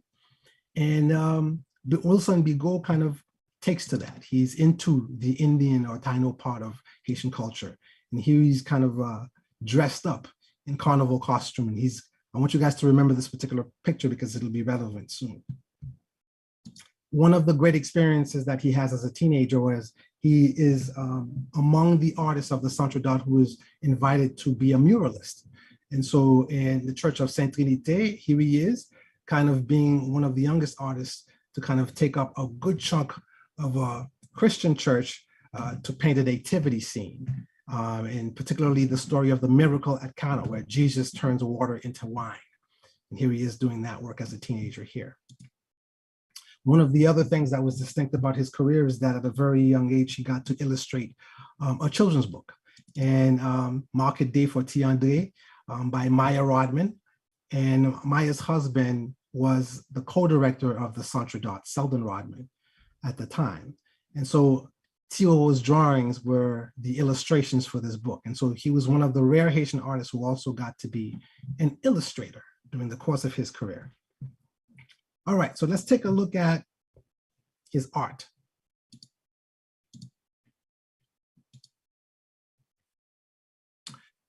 And so I hope you guys still have a sense of the piece called Zombie that I showed you. But here is Wilson Bigot's take on Hector Hippolyte's classic work. And you can see that it's definitely the case that the student is technically more proficient than the master, right? And of course, he's got the same elements that Hippolyte has in his drawing. So there are 3 zombies, and Wilson is telling us that even children could be zombified here. So men could be zombified, women could be zombified, so could children. And right under the nose of the Catholic Church. And of course, he brings up the same questions about who the zombifier is, right? Why is he holding that bottle in his hand? What's the rooster all about? But the central theme of his concern in this composition are the people themselves. He's not so much concerned about deities and representing voodoo spirits. He's concerned about the people who are experiencing or practicing or suffering from different aspects of the religion, right? So this is his classic work, Zombie. And if you take a look at the beauty of his colors, he's the first to paint like this, to mix color like this. And this is going to impact what traditional Haitian painting is going to be, especially, when you go as a tourist in Haiti and you see that there's a certain brightness, there's a certain liveliness to the colors. Well, Wilson Bigot is the one who kind of sets that trend. He's among those who sets that trend in Haiti in a way that's really powerful. And as I shared before, he was really tied to the Indian tradition, the Arawak traditions of Haiti. And here he is in that, you remember that self-portrait that I showed you? Here's what he did with that. It's a sophisticated painting, full of rich color, and kind of celebrating that Taino aspect of Haitian identity.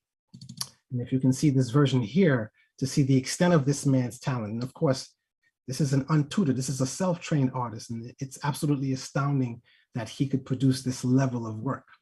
You can see the nose ring, of course, the head of the chieftain here, very rich work. What I want you to notice here is that he's put a question mark right on his forehead.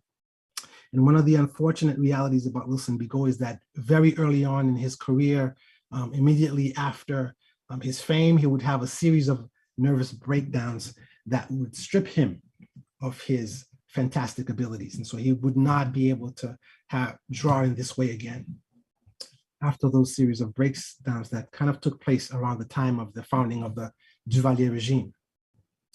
And so here's one painting that captures some sense of what he was going through at the time. This is one of his most famous paintings. It's called Conflicts and Tensions. And here's maybe what was going on with him. Sudden fame, too young for fame, drinking too much. It was said that he had a fear that he would lose his talents or his abilities. And you can see he's capturing a lot of these conflicts, these inner tensions in this painting. So the drinking and the alcohol pouring right out of his head, the cigarette smoking, right? And all of that interwoven into the tapestry of what an average Haitian sees on a daily basis. So we have cows here and birds and eggs and a guitar and fish. So very, very sophisticated drawing. But again, the color palette, the colors and the way he composed his colors is the big thing, because it's going to influence what comes after. But this is certainly the first time the art world is being exposed to this, right? And again, it's a new renaissance. This is folk art. This is art of the regular people. Okay, it's not the art of the powerful. Is his rendering of a chef section, or section chief, in 1953. And of course, this police officer has the bearing and the sense of self-righteousness of most police officers, right? So this is a guy who's not worried about his authority. He's in authority, he's going to use it. And of course, he's going to be the bane of the existence of some regular people.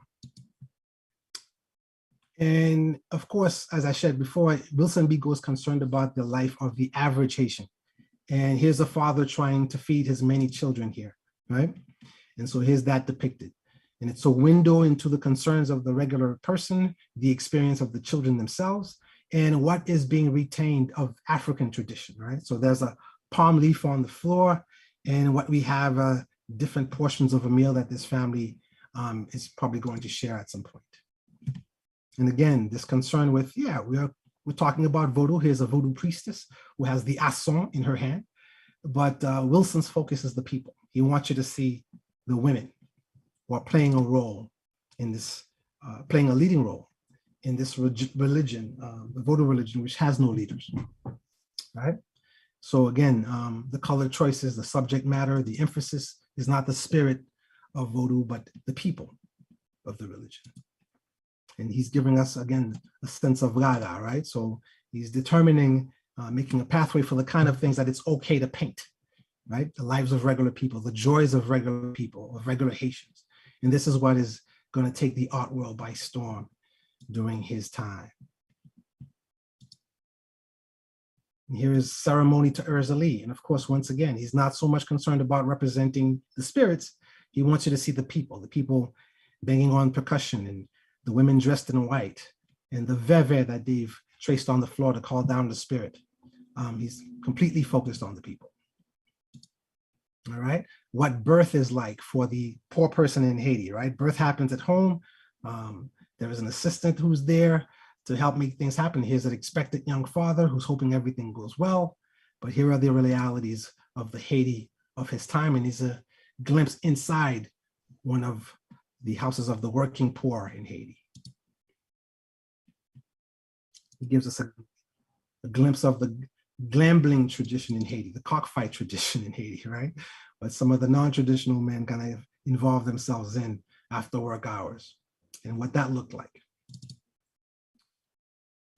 And this is a picture of his famous mural in the Cathedral in Sainte Trinité.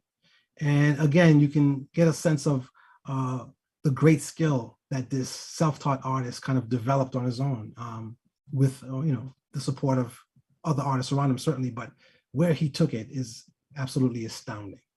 And of course, this preoccupation with the average Haitian, right? In a biblical context. Cana's happening at Haiti. Okay, so here's the Cathédrale Sainte-Trinité where that mural lives. Give you a sense of the scale of that painting, because a lot of the artists of the Centre d'Art left traces of themselves in Sainte-Trinité and left their great works there. And here's what Mass looked like when people were inside that particular church. Different sides of Sainte-Trinité here. And of course, we've lost that great church during the earthquake. And so there's a fantastic part of Haiti's legacy that is no longer available to us. Okay, so that was the great artist Bigot. And of course, there is a female element to the story of Haiti's art. Now we're looking at the great Louisiane Saint-Florent, and she was born in 1924. We lost her in 2005. And she's another self-taught artist who was part of a school of art called the Cinq Soleils, the Five Suns. And of course, throughout this conversation, the role of God and the role of spirits and the role of the sun is important. And here is a woman who was the leader of this movement called the Five Suns. And the way she got started was that she was a cook in an artistic commune of artists who were basically, seasoned artists and self-taught artists who were practicing art, and they developed a particular style. And she was found to have been practicing herself and developing an element of that style. And it was called the Saint-Soleil style.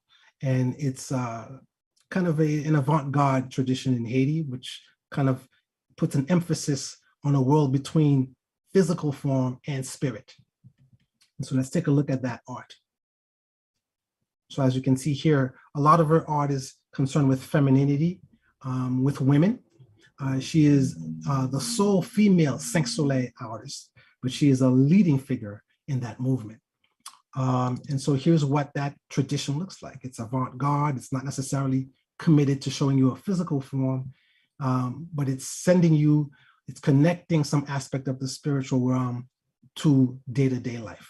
And here's what that looks like. And of course, this kaleidoscope of color, this approach to color is what is distinct and unique about what she brings to the table at this time. Okay, and so she blends magic and reality. And this is a painting called Visible Recording Invisible. Stopped. And again, you can see the iconography of Christianity and Vodou kind of blended, and these female figures all over her works. And of course, this explosive use of color that is sharp and strong and vibrant. She continues again with scenes of family life. Here's a mother and sons. She had two sons herself, and so maybe she's depicting herself. But as you can see, she's consistently never committed to giving women form necessarily, right? Here are her two sons, and here are her preoccupations. There's a house in the scene, there's vegetation, there's a lot of greenery.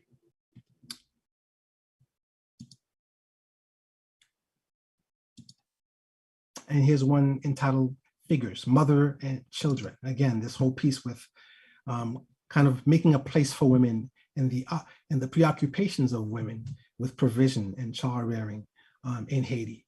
So again, in her own way, preserving the concerns of the female in Haiti. And here is one where she does represent female form. It's called The Three Women. And that's as close as she comes to giving you and committing to form.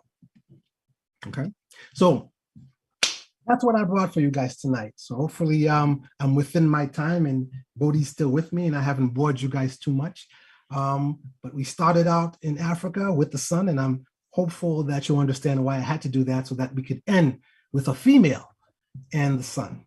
And that is the story of the Renaissance that Haitian painters brought to the art world in the early 1940s, and how that changed this idea that only the wealthy could be painted, only something that you could visibly understand could be painted. Haitian artists brought an element of magical surrealism to the fore, using their authentic lives and who they were as a spiritual people, and they impacted the art world and created a space for Haitian artists to thrive and make a living for themselves in that process. Okay, so at this point, I am open to questions. I hope you've had a good time. Again, I hope I haven't bored you too much. But this is a part of the Haitian Revolution itself. And I hope that you have a better understanding at this point of the importance and the place of Haitian art in the world scene. All of these paintings that you saw belong to very wealthy families, of a lot of them in Massachusetts, but throughout Europe. And so they're not the kind of paintings that you're going to be able to find and buy easily, at least the classic ones. But you should know some of the names of these people because they were revolutionary in the impact that they made in the art scene. So if today we're celebrating the impact of Basquiat, you can imagine what it was like to celebrate the impact of Hector Hippolyte, Louisiane Saint-Florent, Wilson Bigot, and many, many others from that era. Okay, so I hope you had a good time. And so, hey, let's chat. Let's open it up. Bodhi. Thank you very much, Steve. Please give a round of applause to Steve. That was, well done. It's a job well done. I don't think he will be disturbing anyone to clap. Let's do it. Let's do it. Wonderful. Thank you so much. And we can thank you more. And it's not the first time. You've been with us since we started with the virtual version of Haitian Heritage Month celebration, and we really appreciate and value all the good work that you put in place to share those information with us. And I grew up with Philomé Aubin in Cape Haitian, and I mean I didn't know him physically, but I walked by his house, and I heard the name all the time, and it is great to know about the other folks as well. So again, thank you. So it's 7:53. So I know we don't have much time for questions.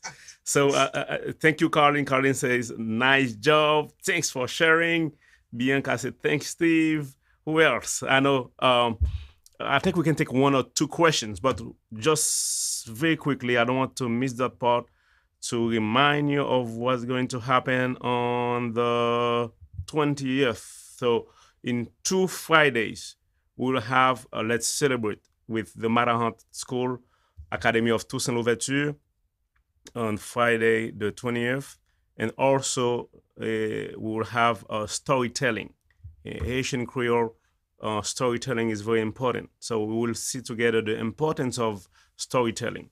Raison ak façon tirer compte by l'audience, raconter histoire dans toutes circonstances, ma connaît en réalité la vie peuple haïtien. Donc, c'est un écrivain et on disait que c'est Pascal Millien Faustin, et c'est grâce à support de Haitian Language and Culture Center et Centre pour langue et culture haïtien, c'est eux-mêmes qui prennent porter gros morceaux sabono à côté de contribution de Matahant et School qui gagne un programme bilingue là-dedans. Donc, on the 20th, we will have another beautiful event as tonight.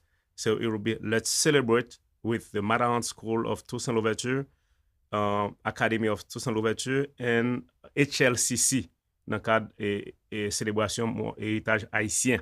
Donc, nous avons justement voulu attirer attention sur ça. Donc, si gen yon moun qui gagne question, Et n'a pas content parce que nous avons répondu à nos deux questions, si vous pensez. Ok, on fait ça. Donc, si vous avez une question, on a fait ça rapide, s'il vous plaît. Alors, mettons en fait. Hopefully we have painters in the space. Bon, may I say something? Yes. Excusez, m'a dit deux mots, and I apologize. I have to say just a quick, a few words and exit. I wanted to thank Steve Desrosiers for the presentation. Grand merci pour présentation parce que c'est très important pour nous faire back, pour nous influence haïtien un peu partout et faire connexion yo. Alors nous félicitons pour présentation et n'attendons encore année prochaine pour l'autre et présentation et superbe. We thank him for bringing light to some of the wonderful artists we've had in Haiti over the years and the connection with throughout the globe. And we hope to get another insight from you in regards to the wonderful contribution of Haitian people in regards to making that global connection. Thank you. Merci. Fantastic. Thank you so much, Colleen. Okay, good. Have a good evening, everyone. I have to exit, so merci. Thank you. It was a pleasure to have you. Anyone has the questions? We have 4 more minutes. We can have one question. If you have a question, don't hesitate to ask a question. Miss Nadej, thank you for translating for us tonight. Nous avons Nadej qui t'a traduit pour nous créole haïtien. Nous pensons que les parents qui t'a suivi avec lui sont satisfaits, un peu belle information. Steve, ça me voulait dire rapidement, et nous voulons regarder similarité. Is there any similarity in terms of painting of those Haitian famous painters that you mentioned? Like, I can tell that Philomé Aubin was, his root is more with Christian, and the others more with the Vodou religion. So in terms of artistic piece that they left, have you seen any similarity of what they produce? Est-ce que tu vois similarité dans le travail qu'ils ont fait? The great similarity of all of their products was this decision that they were going to authentically represent all of Haitian life. And it was the life of everybody, the rich people, the very poor people, the Vodou, the Christian, the person who was a cultivator. These artists made it a point to look at the entire Haitian experience. And that's what they all have in common. They all took some aspect of the story, right? So if you were to put all of their paintings together, you would get exactly what Philomé feels that art can do. It will give a future generation some aspect of all of Haitian life, the entirety of the Haitian experience, going right back to Toussaint Louverture, right? We know what he looked like. We have a sense of how Dessalines stood up with his sword in the air, right? And the force of his character. And then we have a sense of what the spirits feel like they should look like on canvas because of Hector Hippolyte. So it's the entirety of the Haitian experience that they collectively bring to us. Wonderful. Thank you so much. Thank you for that great question. All right. Okay, merci. Ma baille chance à Monsieur Lionel pour conclure pour nous avant que nous, pourvu que c'est HLCC et vendredi 20. C'est lui qui a fait conclusion pour nous. Monsieur Lionel Ogu of HLCC et Creole.org will conclude for us tonight. And je voulais justement rappeler nous que c'est une contribution de YouFest, HLCC, Haitian Educators, True Alliance, Haitian American United, Neymar Project for Hope, IFC, Massachusetts Association of Haitian Parents, Matahon Elementary School, Office of English Learners de Boston Public Schools qui rend le moment ça possible. Donc, nous avons rendez-vous encore le 20. Monsieur Lionel, conclut pour nous à soir et qui ça n'a pas attendre pour vendredi et 20 avec HLCC. Oui, bon. Et pour lui parler à ma petite compte, c'est que Steve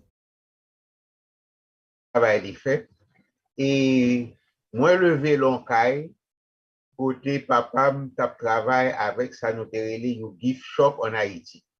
Donc, côté où te vend tout produit artisanal, yo, surtout peinture et statues et colliers, etc. Donc, toute peinture passe la carouin en vent, il y a l'exposé dans galerie d'art là. Wow. Et les Steve Sodap dit que il a plus présenté moun avec sa moun représenté, même demandé qui s'offre avec ça yo relé et nature morte. Par exemple, là, yo décidé you morne ou bien you pied bois ou bien bête cap dans la cour, te gen bagay ça autour. Donc ça veut dire que Steve ou gen travail pour l'année prochaine. Ah oui. Ton coup HLCC qui Asian Language and Culture Center gen travail tout pour date cap 20 côté nous retourner encore sur le bagay que nous avons attaqué l'année passée, c'est raconter histoire, raconter conte. C'est un aspect ton coup et Pascal Millien Dili qui est très intéressant en Haïti parce que même Jean, nous sommes Steve développé aspect peinture qui montrait que Haïtiens l'entend ça a été qu'on vive entre eux à travers peinture. Nous-mêmes tous nous qu'on vivre entre nous, répéter culture nous à travers histoire nous te raconter. Quelle que soit forme histoire prend, qui tirer conte chanter et danser avec Mardi Gras pour tout bagage ça. Donc c'est aspect qu'il tirait ça, nous va essayer de montrer date qui a 20 ans et avec le groupe élèves que nous travaillons collé avec eux, c'est l'école Matahent là. Donc chaque semaine malade donc nous connaissons moun. Donc c'est val un bel programme. Bon, moi dis tout le monde merci et que moi quantité moun k'ap gade nous a di grain bagren nous sorti le 43 pour nous le 23 gele et body nous pas capable moun yo trop sinon y a tout viré do ba nous. OK, merci en pile au nom du comité. Merci en pile, merci tout le monde qui était là, qui est venu participer, élèves, parents, professeurs, amis haïtiens et amis drapeau nous. Donc nous souhaitons passer une bonne nuit, bon week-end. Thank you all for joining with us tonight to celebrate the Haitian Heritage Month. Thank you, Steve. Thank you all. And we will see you again on Friday the 20th at 6 p.m. Same link. We'll continue to celebrate the Haitian Heritage Month. Go ahead. Yes. Avant ça, yo moun qui t'a raté programme, expliquer possibilité pour ta well encore. Oui, nous travaillons sur ça, puis nous avons sur le site l'école Piblik Boston. OK. Pas gagner la télévision tout? Oui, éventuellement, nous travaillons sur ça. Que moun qui raté yo et qui t'a remis well ou bien moun qui besoin l'autre moun vient assister le tout, rester en contact avec bureau Bordia pour nous connaître qui leur a pour passer encore. Merci en pile. Merci. Bon week-end à tous.